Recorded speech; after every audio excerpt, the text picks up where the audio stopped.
Monday. It's August 19th. It's In Touch with Indiana Sports, powered by HoosierIllustrated.com. Hope you enjoyed your weekend. Welcome in. I'm feeling good here on a Monday.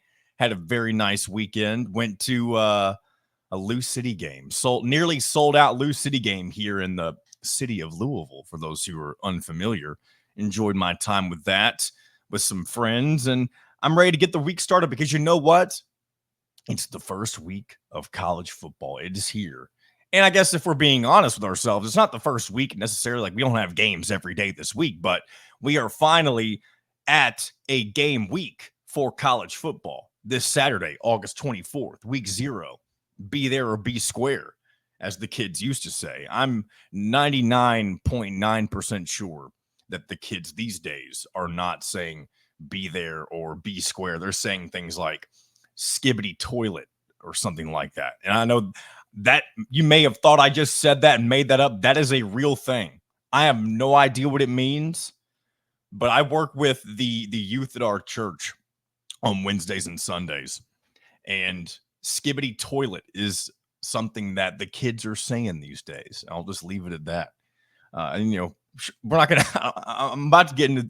I'm about to get into the weeds of all that, and I'm going to pull myself out of that before I completely fall into that rabbit hole of trying to explain what the kids these days are saying.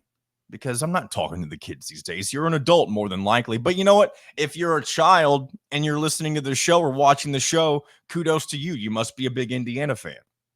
Or maybe you're a big sports fan. Or maybe you're just like watching a big goofy idiot talk on YouTube or something like that. Whatever it may be. But nonetheless, welcome in once again on a Monday to today's edition of In Touch with Indiana Sports. I saw my first set of Halloween decorations on Friday, and I'll tell you what, where do I go with this? It's cool, but it's also way too early. I mean, so Friday was what? So today's the 19th. Friday would have been the 16th, unless I can't do math correctly. That is without a doubt the earliest I have ever seen anybody put up any sort of Halloween decoration. And it wasn't a lot. It was just a simple pumpkin carved jack-o'-lantern, whatever you want to call it, sitting on their front porch. But I'll tell you what, I enjoyed seeing it because it was yet another reminder that we are getting that much closer to the fall season and all of the good things that come along with it. But it is way too early for that kind of thing, no matter which way you look at it. Unless you're Cracker Barrel, of course. I don't know how often you all are listening ever step foot into a Cracker Barrel, but they are notorious for putting out all sorts of decorations way too early from their regular season. But we're almost there, guys. Very close to college football, very close to the fall season. The temperatures, as I always complain about the heat, at least for now, the heat has been very reluctant to show its face over the last several days, and it's gonna stay that way the rest of this week, I feel like. And I'm looking forward to some mild August temperatures, and I'm hoping they last longer than maybe they usually do, because I know we're still in August. I know we haven't seen the end of summer. Summer will get its last laugh before we officially enter into fall when mid-September comes around. So I'm excited for the week ahead. You know, I mentioned the Lou City game. I don't know how many of you all are into soccer. Maybe it's probably a small portion of you. I know it's grown in this country over the last several years, and specifically with people my age and probably younger, it's a lot more popular just because it was a lot more accessible for people like us growing up. And the fact that we have a USL team here where I live in Louisville that has been successful for 10 years now. It's been around for 10 years. And they have a very beautiful stadium, Lynn Family Stadium, that they don't get it to capacity regularly, but they sell a lot of tickets for home games. And it's just a great environment. And if you've never been to a soccer game and you're in the Louisville area, or maybe you're not in the Louisville area, maybe you're in Indianapolis and you have the Indy 11, check it out. I know Indy 11 has a pretty good following, especially this time of year, getting into the thick of things as the USL playoffs are not too far away. I believe they begin mid to late September. Could be wrong about that, but we're getting towards the end of that season. And I enjoy watching some Lou City soccer every now and again. I've decided I'm going to do fantasy football. My stepbrother, who I mentioned before, he's been asking me about it pretty regularly. And it just kind of got to the point to where I really couldn't say no, because I've been curious about it for so long. And even though I'm worried I may not do well with it, considering I have zero experience doing fantasy football, I am excited. And also, when my wife decided she was going to do it, that was another reason I was like, I can't not do it. I can't be the husband and not do fantasy football, right? Maybe that sounds a little too prototypical masculine of me. I don't know. I don't mean to come off that way if that's the case, but I'm going to try out fantasy football. It'll be fun. I'm looking forward to creating my team name. I'm looking forward to really just seeing how it all comes together. I'm looking forward to maybe winning some money. I'm not betting on myself, obviously. I don't think I'll shock the world, but hey, you never know. Crazier things have happened, right? So that's something I'm going to do. I think we're drafting this Saturday or this Sunday, sometime this weekend. And looking forward to seeing how my team comes out. Kyler and I will talk a little bit about fantasy football as well, as he joins us here later on in the show. Good conversation with him, as always. Talking, he gives me some advice on fantasy football, but he also, I really bring him on to talk some Indiana basketball stuff, specifically the Malachi Moreno decision that happened on Friday. Left a lot of Indiana fans disappointed, but that doesn't mean that the sky is falling for the Hoosiers and Mike Woodson. And I don't want to kind of spoil the conversation what we talk about too much, but one thing for fans to keep in mind, if they're not already aware, is that Malachi Moreno, being somebody who has lived in Kentucky and been a Kentucky fan his whole life, it's almost kind of a no-brainer that he decided to commit to Mark Pope at Kentucky, especially considering he's a Kentucky alum himself. So unfortunate for Indiana fans, the first kind of missed opportunity on Friday.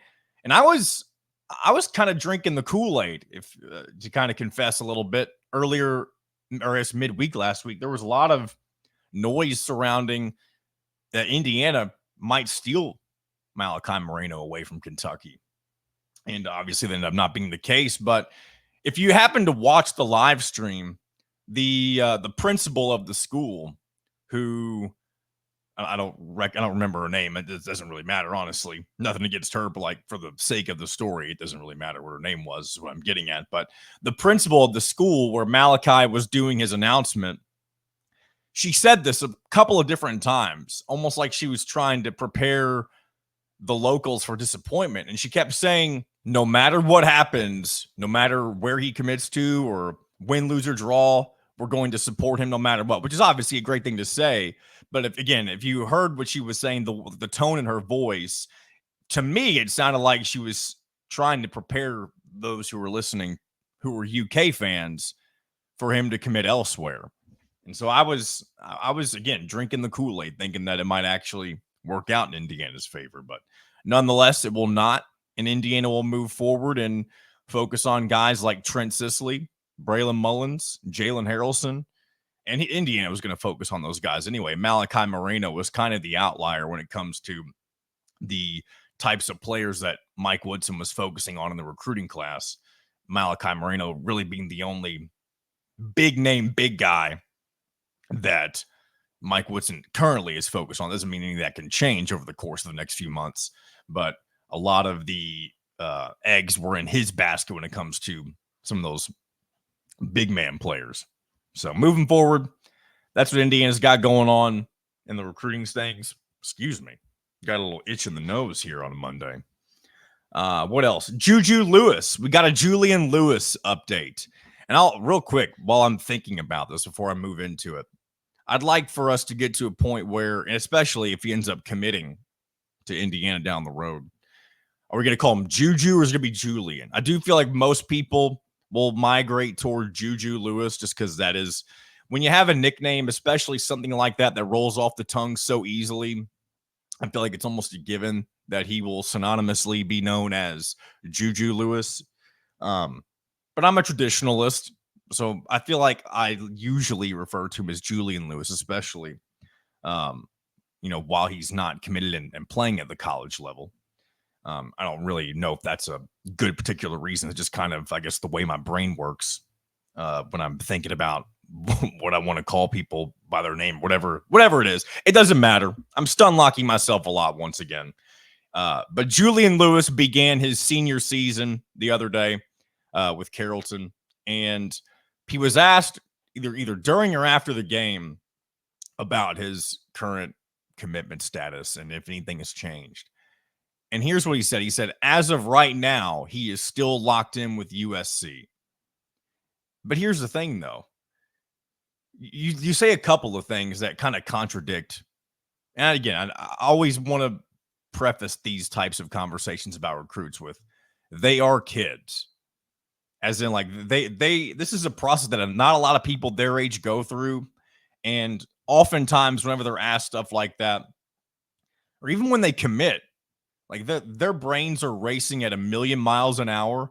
And a lot of times they may not know if they're making the right decision. So whenever a high school commit, especially a highly touted one, makes an early commit like Julian Lewis did to USC a year ago, and you still have you still have the rest of your high school career to go. I mean, it's not far-fetched to expect a change of heart or a change of mind. And so with that being said, when he says as of right now, he is still locked in with USC. Well, first of all, again, I don't need to preface it again. When you say you're locked in, but as of right now, you're still committed, you're not locked in.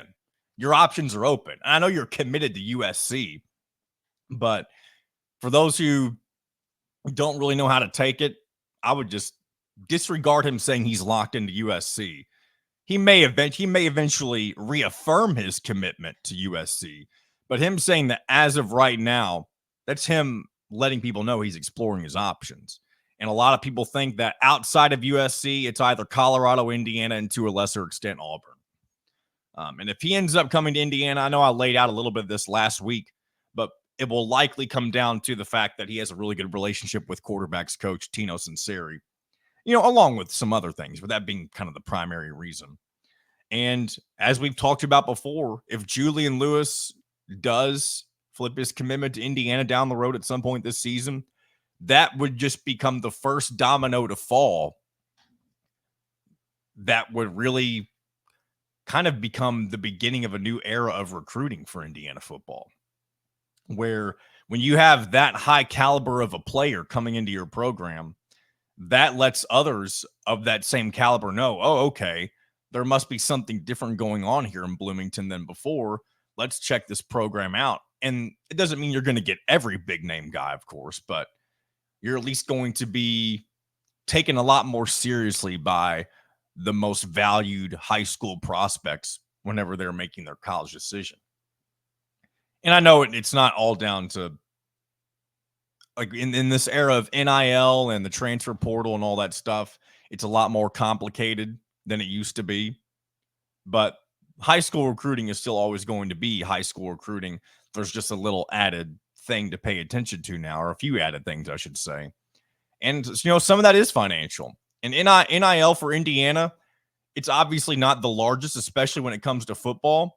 But when you're in the Big Ten and you have the resources that you have, if you're in any of the two largest conferences in college football, the Big Ten or the SEC, you're automatically doing a lot better than those that aren't in those two conferences. And that gives you a leg up, even if you are a program like Indiana that has historically struggled when it comes to football.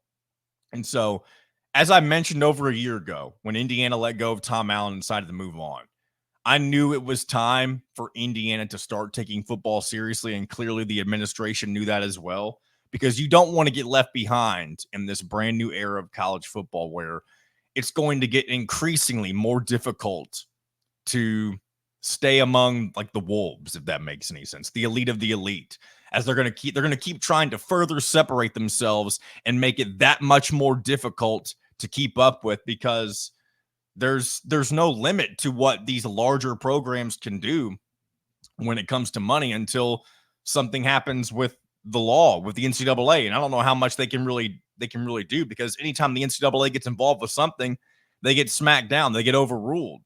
The NCAA has never had less power than they do now. And the only thing that keeps them afloat is the fact that they run the NCAA tournament, March Madness, and that's really what their bread and butter is. Without March Madness, the NCAA really has no reason to exist at this point, because almost every ruling that is not in favor of an athlete or athletes in general, it almost always gets overturned nowadays, it seems like. So I don't even know where I was going with that. Like, how did I get to the NCAA? We were talking about football. We're talking about Indiana football and how they they're making the moves necessary to keep up in this era where things are constantly changing. Because I know it's even been talked about kind of tongue-in-cheekly that maybe down the road, like, the Big Ten and the SEC is like completely separated from the rest of FBS football, from power, like from the ACC and the Big 12. And I don't think that that's something to humor seriously right now. I mean, I don't think Greg Sankey of the SEC is ever not thinking about ways to completely take over and almost monopolize college football, which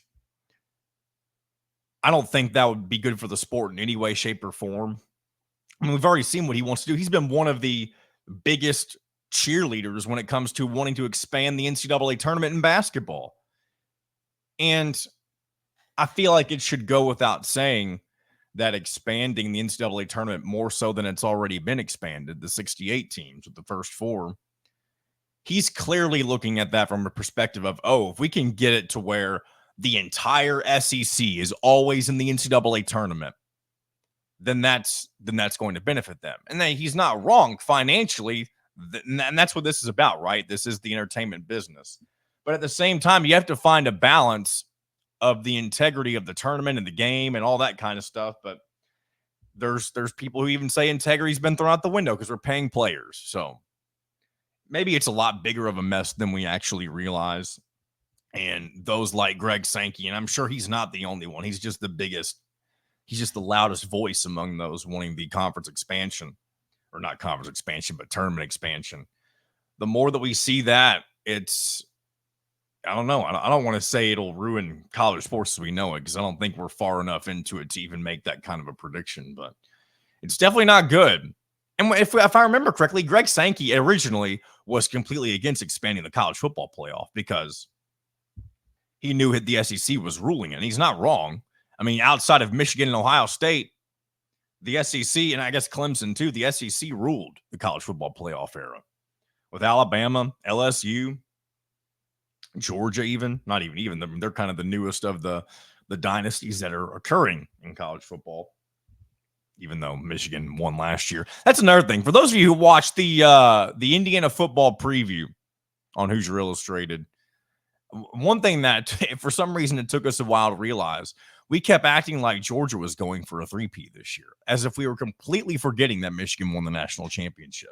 And I don't know why that is.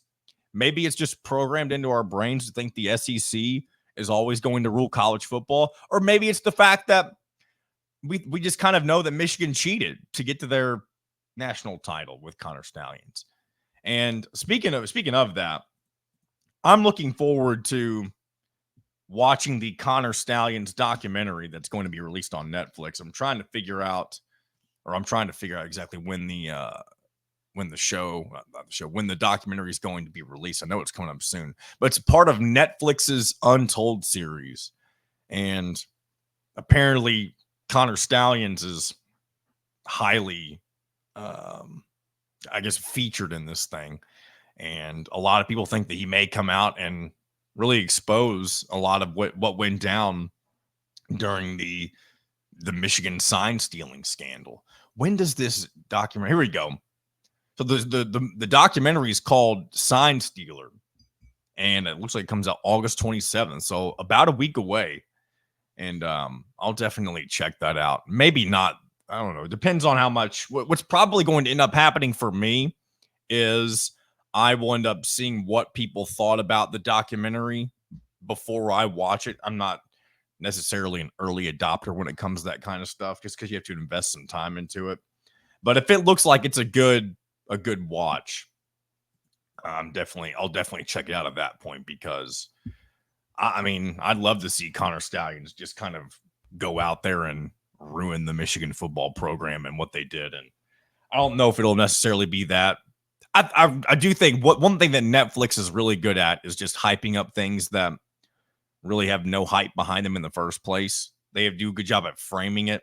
So maybe it's a whole lot of nothing. There's a lot of people who thought that the Tim Tebow documentary that came out last year was overhyped, and that a lot of the behind the scenes things were going to be talked about during that documentary, and they ended up not really showing any of that. So anyway, sorry if it feels like I'm all over the place today. I do feel like I'm just kind of jumping around, going from one thing to another. But there is a lot of different little tidbits to get into. And one other thing last thing we're going to get into before we bring on Kyler Staley and talk a little bit more about what went down on Friday with Malachi Moreno's decision to go to Kentucky. Indiana women's basketball released their non-conference schedule. And I just want to go through some of the names. They got Maryville on October 30th. I think that might be an exhibition, just because, I do know that women's basketball teams sometimes play lower level teams and it actually counts for their record. I don't know if that's the case for this. But after that, you got Brown, Harvard, Butler in Indianapolis. So I do believe that's a road game.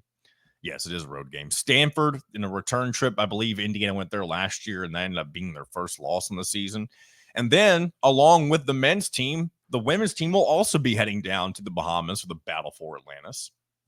And they will face, I don't believe they have their schedule out there yet, but the teams in the women's version of the Battle for Atlantis: Ball State, Baylor, Columbia, Indiana, of course, North Carolina, Southern Miss, Texas A&M, and Villanova. So I do believe Indiana, the only program to have both of their men's and women's team in the Battle for Atlantis at the same time. So that'll be cool to be able to watch both iterations. Let's see, when is the women's version of the Battle for Atlantis? Trying to see here real quick. Yeah, so the women will play the 23rd through the 25th. So that's the weekend before the men play in the Battle for Atlantis. So I'm also looking forward to seeing when they're going to put these matches out. I do feel like by this time last year, they already had the Battle for Atlantis matchups announced. And I know I teased it a couple of weeks ago that I thought it might be coming. And I'm checking right now to see if I happen to miss this. But no, the last thing they posted was a couple of weeks ago. But I don't want to jinx it again, as it seems like I may have the first time, but it would not surprise me if at some point this week we find out the opening round matchups for the Battle for Atlantis, men's and women's. So yeah, looking forward to checking that out. Heading back to the rest of the women's schedule, non-conference schedule, real quick. They got, after the Battle for Atlantis, they'll have Maine, Southern Indiana, Bellarmine, and Oakland. So not a ton of, it sets up very similarly to the men's schedule, where you don't have a ton of marquee matchups outside of the Battle for Atlantis. I would say your biggest games outside of that 3-day tournament, you got is the return trip from Stanford, Butler on the road, and that may be about it. So about the same caliber of non-conference schedule for the women's team as is the men's team. So nothing that really tips one in favor of the other. And so there you have it. Look, and again, I'm looking forward to the Battle for Atlantis coming out. That's the biggest thing, that I guess the last piece of the scheduling puzzle we have for Indiana when it comes to the non-conference. I do believe that the men's conference schedule's already come out. I know the women's clearly doesn't have their conference schedule out. So here's what it is. The men have their matchups, like the home and aways for their conference schedule, but they don't know when they're going to play each team. So the women may have that as well. I don't have it pulled up right in front of me. I don't have either one pulled up in front of me, but either way, very close to piecing the entirety of the schedule together here soon. All right, without further ado, we're going to bring in the King, Kyler Staley from HoosierIllustrated.com. basketball recruiting analyst from HoosierIllustrated.com. And we're going to talk a little bit more about Malachi Moreno. Joining me now once again is the King, Kyler Staley, here on a Monday. Good to have you with us once again on In Touch with Indiana Sports, Kyler. It is great to be back as always. That King title is still sticking, I see, which is good. It's great to have royalty in the studio. You should be honored in my presence. I see I don't have my crown, but I've got my my annual, my hat that I always wear. So it's just as good. So, but I like the King name still, and we're gonna keep rolling with that. That's right. We are gonna roll with it as long as it's tasteful. But yes. I guess let me first update you with this, Kyler. So last time I had you on, I believe I let you know that I was deciding whether or not I was going to do some fantasy football, and you kind of let me know that that's really your thing. And so you were giving me some tips, some advice on what I should do. And I have decided that I am going to do some fantasy football. And I hate to admit this, but part of it's because my wife's actually doing it too. I didn't want to not do it, and my wife do.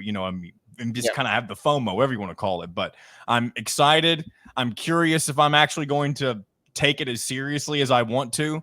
But I'm definitely going to dive in and see how I do. And I think we're drafting next weekend, if I'm not mistaken. And I guess I'm looking forward to it. What's one piece of advice you could give to me whenever I'm drafting a team? Like I said, I think the last time we talked about fantasy football, I value running backs very, very highly. I always try to get, the best two running backs possible with my first two picks.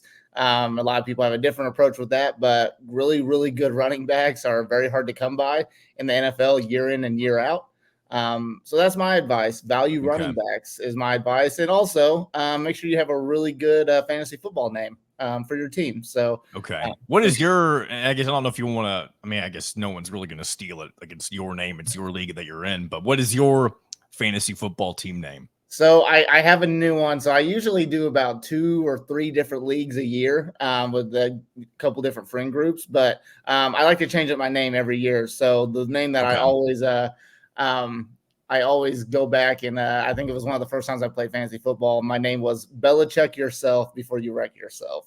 So it was good. But other than that, usually my names are my friend group. We're very, we like to give each other a hard time and stuff. So my name might be something just to get somebody else riled up or something like that on a personal level or something. Okay. But, getting a little heated sometimes. Yeah, getting a little heated and stuff. So it's all fun and games. So, but I really hope you enjoy it. I hope you love the idea of managing a team. And like I also said, another piece of advice, make sure you're checking that waiver wire, make sure you're staying active in that. And make sure you set your lineup, because that's the most annoying thing in fantasy football is when you're playing somebody that doesn't set their lineup. So that's my advice there. If you need anything else, we can talk offline about it. So, we can definitely. One thing we may end up doing, we may incorporate a little weekly update every time I have you on, just to let you know how things are going. I may be completely terrible.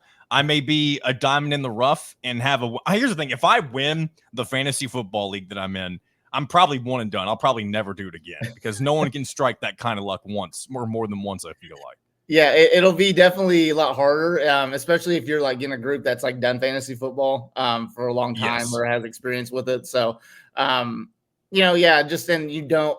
I guess another piece of advice is if you've got somebody that's been doing fantasy football for a long time, and obviously you come in as the rookie, don't let them try to sneakily talk you into making a trade that doesn't make sense in your eyes. So always just remember that. That's good to know, because I think in general, I'm not the kind of person to really, especially when it comes to competition, I'm not the kind of person to take advice normally, but it's good to kind of hear that reiterated so I don't test the waters if somebody may be trying to lure me in with something I wouldn't want to participate in. So, all right, let's go ahead and move on to the real reason I brought you on here. I know we love the fantasy football, and we'll continue that in the future, but some Indiana basketball recruiting news, if you will. It's not necessarily positive news, but last Friday, Malachi Moreno made his decision via live stream, and a lot of people thought it was down to Indiana, Kentucky, with Kentucky kind of really being the heavy favorite there towards the end, and ultimately he ended up staying in his home state and committed to Mark Pope and the Wildcats. What are kind of your initial thoughts on how that played out and maybe what it means for Indiana moving forward? Yeah, so obviously Malachi Moreno had been a name on Indiana's radar for a while now. I would say probably at least 2 years or so. Made multiple visits to Indiana throughout the recruiting process. Mike Woodson's obviously likes really, really talented big guys, and Malachi Moreno was an extremely talented big guy. Played for Indiana Elite, played with Braylon Mullins, Trent Sisley, Mark Zachary, those guys, Desmond Briscoe, really, really talented team there. So yeah, it was definitely down to Indiana and Kentucky. I have no doubt about that. But Malachi Moreno is a Kentucky native. 20, I think he grew up 20 miles away from Rupp Arena. So he's been a Kentucky fan his whole life. And by my understanding, and you have to really look back from my understanding and who I've talked to and stuff, it seems like when John Calipari was the coach at Kentucky, didn't really recruit him a whole lot. John Calipari has always been kind of, weird in that way. When he was at Kentucky, it was never really go after the in-state prospects. He was obviously on a national level, which is fine. That was basically, how he operated things. So when Mark Pope, took over as Kentucky head coach, Malachi Moreno was really one of his first targets that he went after. So, and built a relationship. And obviously Moreno being a huge Kentucky fan, that just made a whole lot of sense there. But, you got to give Mike Woodson and his staff a lot of credit. They really did recruit Malachi Moreno until the very end with that. I'm a firm believer, and this is just my opinion, if John Calipari was still the head coach at Kentucky, I think Malachi Moreno's coming to Indiana. I think this is kind of how it would have shaken up. But obviously, if you're Malachi Moreno, you get to play for your favorite school. He's really, really close. His mom and his dad, those were two big factors for his recruitment. And he wanted to be able to have his mom to be able to come to a lot of his games. And, being only 20 plus minutes away, super, super close, that's huge. So it doesn't really mean a whole lot as far as the other, recruiting that Indiana's doing right now. It is, I guess, technically you want to call it their first real miss of the 2025 recruiting class. But obviously there's still a bunch of names, on the board that Indiana can go after. Yeah, and specifically, I do believe Braylon Mullins was asked to comment on Malachi Moreno's decision to go to Kentucky. And he did mention that there is a chance that it will influence him some. I mean, obviously you can only take with what they say with a grain of salt most of the time, because they're not going to be super public about what they're really thinking, especially when it's a very complicated recruiting process. And everybody's going to make the decision that's best for them personally, even though him and Malachi and Trent Sisley and all those guys have a really good relationship with each other. Each of them all have different paths of how they want to get to the ultimate goal of making the NBA potentially. So I wouldn't, for those of you who may have seen that post, whenever Braylon Mullins was asked about that, I wouldn't look too deep into that. Obviously, Mike Woodson's still heavily involved with both Mullins and Sisley, and even Jalen Harrelson, more guys like that. And even to another extent, Sisley's not even really involved. I mean, I know he's a part of Indiana Elite. Trent Sisley specifically, he's down at Montverde Academy now, which is something that, or a place that Mike Woodson has a lot of really close ties to, especially since his time being at Indiana. But I guess let me get your thoughts, Kyler, on the other guys that Indiana is currently pursuing and how this may affect their chances in sticking with not even sticking with Mike Woodson, but committing to Mike Woodson in Indiana. Yeah, I mean, I don't think you take everything with a grain of salt, especially with this type of recruitment. So obviously Malachi Moreno is going to want to have Braylon Mullins, join him at Kentucky. There's just a really good relationship there. And obviously Malachi even said, he's like, I'm going to make sure that he's wearing Kentucky blue. So in-state fans aren't going to like that too well, but obviously, Kentucky is recruiting Braylon Mullins as well. I think he has an official visit set up with Kentucky, if I can remember correctly. So obviously they're going to be players, but this doesn't really affect a whole lot when it comes down to the other guys that Mike Woodson and his staff are recruiting. You mentioned it. Trent Sisley still, a key target. Braylon Mullins is still probably the number one target. Jalen Harrelson's still a big target. And then you got other guys, like Bryson Tiller, who's down in Atlanta. Obviously a big guy that they have a really good chance to land. And really, if you kind of really dig deeper into it, Malachi Moreno going to Kentucky, it helps the recruitment of another center that they're going after. And Eric, I think his last name is Reeby. I can't pronounce his last name. He's an international player. So not for sure exactly how to pronounce his last name fully yet, but I'm sure I'll learn it. But that still holds, he's got an official visit as well. So that could help a lot there. But obviously, Mike Woodson's really got to hone in on these in-state prospects. They still could eventually have a top 5 recruiting class. And I wrote a story on it at HoosierIllustrated.com. Yeah, it's the first real miss. Malachi Moreno is a big miss, literally. So, but obviously they're still really good position with the other guys in this class where they can end up having a top 5 recruiting class. And, the best part about it is, even though Trent Sisley, is down in Montverde Academy in Florida now, he's still technically an in-state prospect, in my opinion. So they don't have to go very far for these guys. They're in their backyard. So you can still have a top 5 recruiting class and not have to travel so much. I mean, any coach would love that. So it'll be interesting to see how it plays out. Obviously, official visits are still set and we haven't even gotten to those yet. So those are huge when it comes to recruiting, and we'll just kind of follow along with that and see what happens there. I will say with Braylon Mullins specifically, you already lose one guy to Kentucky, which a lot of Indiana fans, specifically the Indiana fans that are positioned in the southern Indiana portion of the state, they very much consider Kentucky a rival. Whether Kentucky will consider Indiana a rival, that question begs to be answered, I guess, in the future whenever that gets rekindled here in a few years. But Indiana fans, if they continue to see Indiana lose guys to Kentucky specifically, especially in-state guys, that's obviously not going to sit well.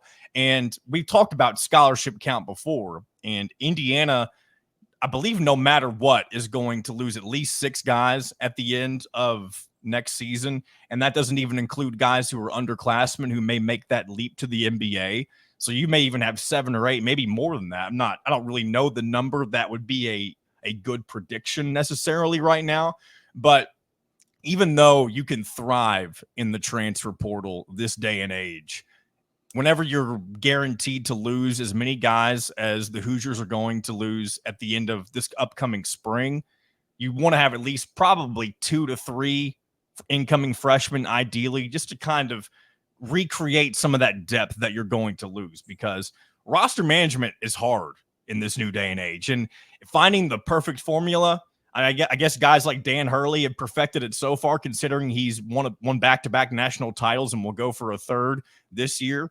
But roster management is definitely something that is a lot more difficult to navigate in this day and age of college basketball. Yeah, it is. I mean, you almost got to have, a GM mentality in a lot of ways and stuff. So, and there's even a lot of programs that have, kind of that, recruiting directors and whatnot, keeping track of that. But I think if this past off season is, anything to learn from, obviously Indiana, no matter what, you can do pretty well in the transfer portal. I think they proved that. Obviously they come in with only 1 freshman and Bryson Tucker. And they were probably only going to have 1 freshman if it was going to be with Liam McNeely as well. And they were just going to have to rely on recruiting the transfer portal. The day of, high school recruiting has changed a lot. When it comes to college basketball, but you obviously still have some highly touted prospects. Jalen Harrelson, Trent Sisley, Braylon Mullins are highly touted prospects across the nation, and those guys can come in and automatically play at the college level. They're already ready and whatnot. So, but then you mentioned the fact that, you don't see a whole lot of, people from Kentucky committing to Indiana, vice versa and stuff. So I think you can also, that's an advantage right there. So I think the last guy that I can remember off the top of my head that was from the state of Indiana that committed to Kentucky was Trey Lyles. So that was way back. That was way back. Marcus Teague before that too. Yeah. So I think that was way back in the day. So you haven't seen it a whole lot, but yeah, it'll just be interesting to see how things shape up. Obviously, if they can get, 3 or 4 high school freshmen to commit, that automatically fills up some scholarships. Like you mentioned, they're probably going to have a lot of scholarships that they got to fill next year. So that'd be a good starting point. And luckily those guys, even though they still will be, college freshmen, they'll still be ready to play right off the bat. So it'll just be interesting to see how Mike Woodson kind of navigates it. We're still a long ways away from where Indiana fans and Mike Woodson really has to worry about that right now. So as they kind of prepare for this upcoming season, so it'll just be seeing, and I think the official visits are going to be, they're going to be big telling points, as far as the recruitment's going on with those guys, and we'll just kind of see what shapes out there. Are you aware of any, I guess announcement, decision, timeline, whatever you want to call it, for any of the major Indiana guys, whether it be Mullins, Sisley, Harrelson? I think from what I can remember, I think with Trent Sisley specifically, I think he's looking more around October. So obviously that's pretty close to, I think his official visit is with Braylon Mullins for the week of September 20th, if I can remember correctly. So I forget who Indiana plays. Indiana football plays that weekend, but I do know that there is an Indiana football game there. I think it might be, I can't remember. That might be their return from UCLA, if I'm not mistaken. I do think that'll be Charlotte game, if I'm not mistaken. For Could that be. And then obviously Braylon Mullins, I think he's going to really want to play out all of his official visits as well. Jalen Harrelson, don't really have a feel yet on when he's going to commit or whatnot. So we'll just kind of see how that shapes up. Trent Sisley is really the only one that I kind of have somewhat of a good timeline for. I think you're going to see around October or so. So it's coming up pretty fast, just less than 2 months away. So we'll kind of see there what kind of happens. But like I said, the official visits, those are going to be obviously big weekends for Indiana basketball as they try to build up that 2025 recruiting class. What's coming up this week and even further out for you on HoosierIllustrated.com? I know last week we did the Indiana football preview, and we're really getting close to Indiana football season, less than 2 weeks away now. So what can people look forward to on the website? Yeah, I mean, we're less than 2 weeks away from, the very first game of the Coach Cignetti era. So right. we're obviously going to, keep previewing that, pumping out football content. I think from talking with Drew, I think he's going to have a defensive story up, I think, tomorrow at some point. So I'm continuing to write about a bunch of basketball stuff, continuing my newcomer focus. I just released the preview of Dallas James. So that's up at the Hoosier Illustrated at HoosierIllustrated.com. And then tomorrow tomorrow AM, I'll also have a story on Gabe Cupps. He was at a fan fest up in Fort Wayne, Indiana. So there was a lot of good quotes from him with there. And he talked about the transfer portal class, the summer workouts that they had. Really, Omar Ballo and Luke Goody, those are two guys that really stood out to him, which is a good sign for the Indiana team. And then he just kind of talked about him being more comfortable in a new role next year. And, he's already got so much experience, even if he's only a sophomore, so much experience already. And he comes back as actually one of the more experienced guys on this team. So I'll have a story up on that. And then honestly, it'll just be, whatever pops up. We're always going to have things covered at HoosierIllustrated.com. There's always news every day, it seems like. So whatever pops up throughout the week, we'll have it, and we'll just continue to pump out previews for Indiana football. And then before you know it, college basketball will be here, and then we'll be talking about both things, simultaneously. So it's a crossover season, baby. It's not too far away. It is the best time of the year. I've said it multiple times, and I'll continue to say it is the best time of the year. The weather, hopefully, is going to cool down here soon. It's going to be sweatshirt weather. And it's already going to be great this week, man. I don't know where it's like in your neck of the woods, but we're getting highs in the mid to upper 70s this week. I'm here for it. I would take that. What I'm most looking forward to is turning my AC off. That's what I'm looking forward to. Oh, that's the best. That is for me, that's my favorite time of the year. And it's not even necessarily about the AC bill going down. I mean, obviously that's a good little perk, but it's just a reminder that I'm not going to have to turn it back on for like 6 more months. Yeah, I know. That's the best. And I actually, me, I'm pretty stubborn in a lot of ways. So I'm going to wait until the very last possible moment to turn my heat on. So we'll keep chugging along, and we'll keep bringing that electricity bill down as much as we can. So, but I appreciated being on talking about the Hoosiers last week, a little crossover episode with you and Drew. If you haven't, by the way, if you haven't checked that out, be sure to check that out on HoosierIllustrated.com. We're on the YouTube page as well. Just search "Talking About the Hoosiers" podcast, and it was the most recent episode that we did. It was a very fun preview. Yeah, that is fun. Hopefully, we do a lot more crossover like that as well. Obviously, we're talking about the Hoosiers. It's a big team effort for the Hoosier Illustrated staff. So most of the time, it's always going to be Drew and I or Alec and I, but we love to keep having you on there, and we just keep kind of building that thing.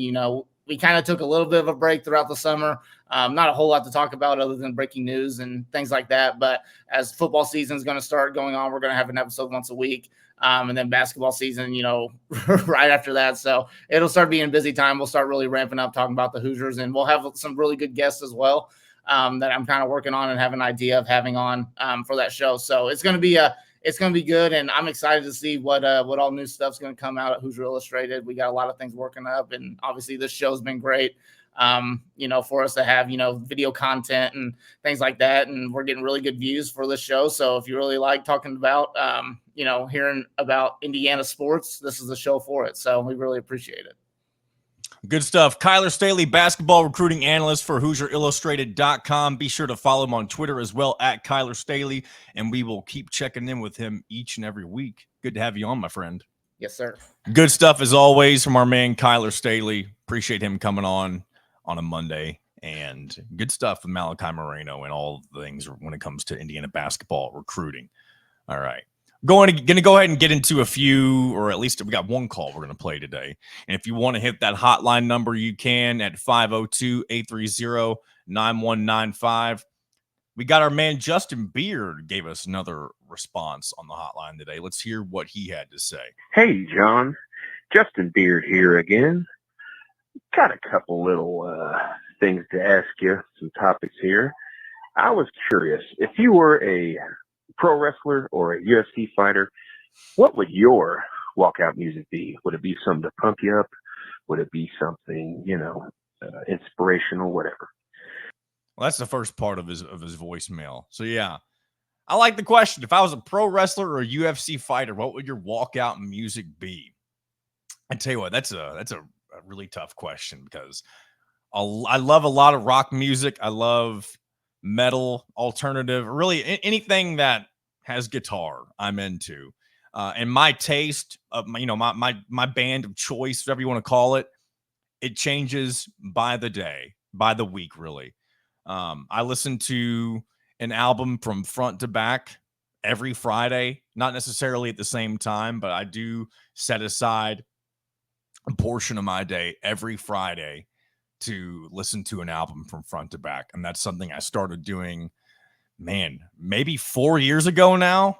It wasn't always Friday. It started off, I think, maybe on Saturdays and moved to Sundays. I've kind of changed the day that I've done it on over the course of the year or over the last couple of years. But for the last maybe 2 years, it's been Fridays. So, man, that's a tough question. If you were asking me to, it'd probably be something by Alter Bridge. Or I could say Creed as well, but Creed doesn't have nearly as many songs that really fit the whole wrestling vibe. I mean, they have Bullets and they have a few songs from their newest album, which came out in 2009. I know that's hardly new, of course. Most recent, I should say. Overcome's a good example. But it'd probably be something by Alter Bridge. And I always think about Metalingus whenever I think of something like this, because I do believe that song by Alter Bridge was used as the theme for the wrestler Edge for a long time. I don't know if he still uses that theme. But yeah, probably something by one of those two. And again, depending on the day, it'd be somebody else too. So, but I like the question. Thank you, Justin. Let me go ahead and play the rest of your message. And also, this Ja'Kai Newton fella on the Indiana basketball team, man, he looks like he could just smash on defense. He's athletic looking. He's got the body. I'm curious to know what kind of impact he will have this year. A good question, Justin. So yeah, Ja'Kai Newton, he's definitely one of the biggest wild cards of the season when it comes to guys we don't really know a whole lot about. You could put Ja'Kai Newton, Bryson Tucker, really Langdon Hatton and Dallas James kind of in that category as well. But Ja'Kai Newton, as somebody who was on the roster last year, was a highly touted freshman, and we never really got to see him play simply because of his injury.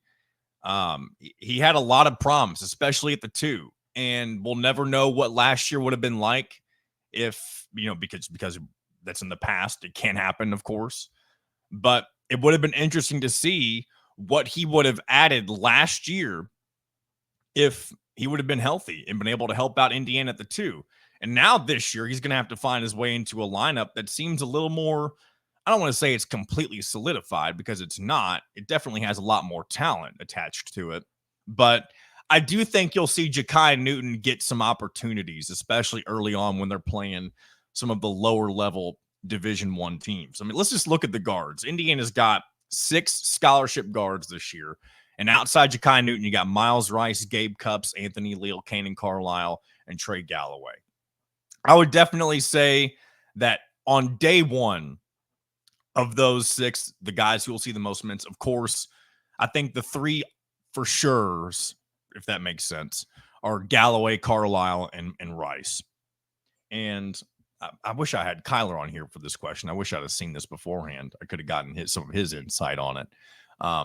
But with Ja'Kai Newton being more of a 2, I don't think there is as much depth at the 2. I mean, I know. So we got Luke Goody, who's known as being a good shooter, but he's not really a true guard. So I do think there's minutes to be had for Ja'Kai Newton at that position if he shows that he has the, I guess, physicality to be ready after being off from basketball for an entire year. Because when you look at the rest of the guard roster, most of the guys outside of maybe Anthony Leal are guys who have gotten minutes at the point guard position. And I know a lot of them, you have to be able to do both nowadays. And you'll see a lot of those guys mixed in at the same time. You'll have multiple ball handlers on the floor. But if you need guys who are just pure shooters, and if Ja'Kai Newton can fill that role, I think he may be able to find himself a nice little niche for himself and may be able to carve out a few minutes during the season. And I'm not saying that he'll be played sparingly. Maybe he'll end up being a high impact player. It's really hard to tell if he's going to be somebody who just ends up getting a few minutes per game off the bench, or if he's somebody who will be relied on more as a sixth man. It's really going to depend on those early games and if he's able to put together something that looks promising. And you mentioned the defense. If you can play defense, you can find your way on the floor. And a lot of people think that may be something that ends up being his calling card if he isn't as dynamic of a scorer as maybe some people thought he could be initially. So that's kind of what I think on Ja'Kai Newton. I really think that a lot of people have forgotten about him. There's times where I forget about him because, I mean, he hasn't played. I mean, he's been on the roster. He was a highly touted guy going into Mike Woodson's third year that we never got to see play. So I am excited to see if he's able to add anything to the roster and really contribute in a way that is meaningful. And yeah, I'll bring this question back up to Kyler, maybe even Alec next time I have him on, just to kind of get his thoughts on how, where he thinks he kind of fits in that roster line. But thank you for the question, Justin. If anybody else wants to hit the hotline down the road, feel free to do it at 502-830-9195. You can ask me anything. You can ask me a question. I mean, I like the double question. It really added kind of both elements that I'm looking for when it comes to the hotline. You can ask me something completely off the rails, like the wrestling question, or you can ask me something specifically about Indiana sports or even non-Indiana sports. But, the spectrum can be anywhere. You can be anywhere on the spectrum when it comes to that. So a couple more things I want to get into before we wrap up a Monday edition of In Touch with Indiana Sports, powered by HoosierIllustrated.com. Purdue is playing in another charity exhibition game on the road this year. I believe they did the same thing last year. I think they faced Tennessee. I don't know that off the top of my head, but Purdue will travel to Omaha before the start of the college basketball season to take on Creighton in a charity exhibition game last year they played Arkansas. Incorrect about that. Sorry about that. But the game will benefit the United Way of the Midlands Disaster Relief Fund after destructive tornadoes ravaged Omaha and the surrounding areas on April 26, 2024. Well, good stuff for Purdue. And I know I remember last year, of course, Indiana fans complained, why aren't they doing something like this? And I really don't know how Purdue has gotten involved with this, especially a second season in a row. I think really once you do it once, maybe you just kind of get asked to do that kind of thing frequently, especially when you've been as successful as Purdue has been over the past couple of seasons. And I know this is a new look Purdue team, and they're not going to be the Zach Edey-led Boilermakers any longer, but interesting to see Purdue play in another one of these charity exhibition games. And good to see them do that, heading out to Omaha to support. I tell you what, I used to be terrified of tornadoes as a kid. And I mean, I guess you never really don't get scared of tornadoes. Like if I knew my life was in danger and I knew that there was a dangerous piece of weather heading for my house, and I knew for a fact that it was going to impact either directly on me or very near to me, like maybe the same neighborhood, that type of thing, that would terrify me. I used to be a lot more abstract, where if we were getting severe weather in any way, shape, or form, I would get super nervous and obsessive over it, and I would watch the Weather Channel. I used to be super hyper fixated on watching the Weather Channel and again, this was when I was very young. So I haven't done this in a very long time. But anytime I think of tornadoes, it takes me back to whenever I was a kid and obsessively watching the news, especially when severe weather was coming by. I remember being in my grandparents' house, and I would just go back in their bedroom, and I would turn on their TV because they wouldn't want to watch the Weather Channel, and I would just turn on the Weather Channel. And back then, young-minded John didn't realize all the time that the Weather Channel wasn't necessarily local news. I mean, it wasn't. It's national programming. They showed you your local forecast during points of the show. But I was very obsessive when it came to the weather. And I don't mean to get off topic. It's just this is what, like, when I see what Purdue is playing this charity game for, I can't not mention that in my brain, not take me back to being terrified of tornadoes as a child. So one other story too, it involves my grandpa. I always call him Gramps. So if I ever refer to him in the future, I'll probably just continue to say Gramps. But we were heading up to an Indiana baseball game a few years ago. It's probably over 5 years ago. I don't remember the exact timeline. But it was one of the first years where Bart Kaufman Field, it might have even been the very first time we went to Bart Kaufman Field in Bloomington.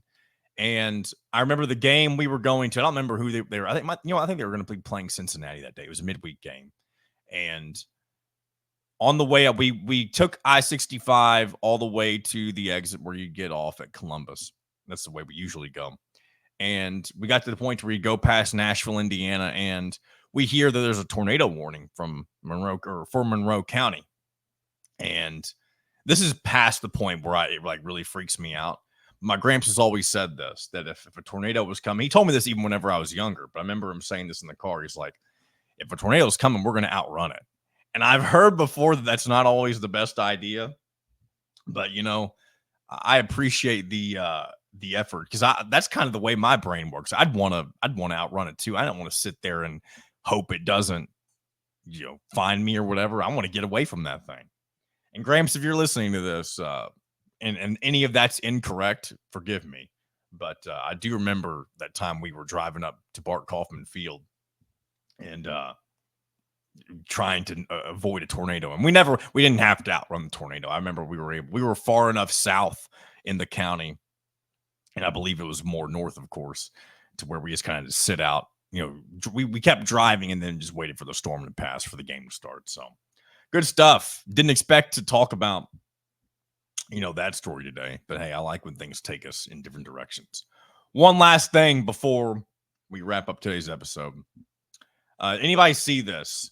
There was during the NFL preseason game at the LA Chargers, SoFi Stadium, there was a staged marriage proposal gone wrong that they put on the kiss cam. And honestly, I did fall for it initially, but upon a second viewing of the video, if you haven't seen this, you can look it up on Twitter if you haven't seen it, or probably even on YouTube, anywhere you can search. If you just search LA Chargers, botched marriage proposal, you'll find it. But it shows the guy getting down on one knee and the lady kind of just refusing and being kind of uncomfortable. And there's somebody walking down the stadium staircase with a cup of, looks like nachos, I believe. And while the woman is telling him no, the lady with the cup of nachos dumps it all over him. And if that were a real scene, that would, of course, be very unfortunate. But what makes it obvious that the marriage proposal, like this whole thing is a staged thing, is the way that the woman who's carrying the nachos, she does it, and you can tell she does it on purpose. She points it towards him. She doesn't really fall. It's just overall a very poor acting job, if we're being honest. But you know what? Props to the LA Chargers for putting something like that together, because you know what? It got people talking about it, and it got them some attention. Because I'll tell you, during the NFL preseason, maybe it's hard to stick out because it's not a real NFL game, or it's not a real NFL game. It's just kind of there for the diehards, if you will.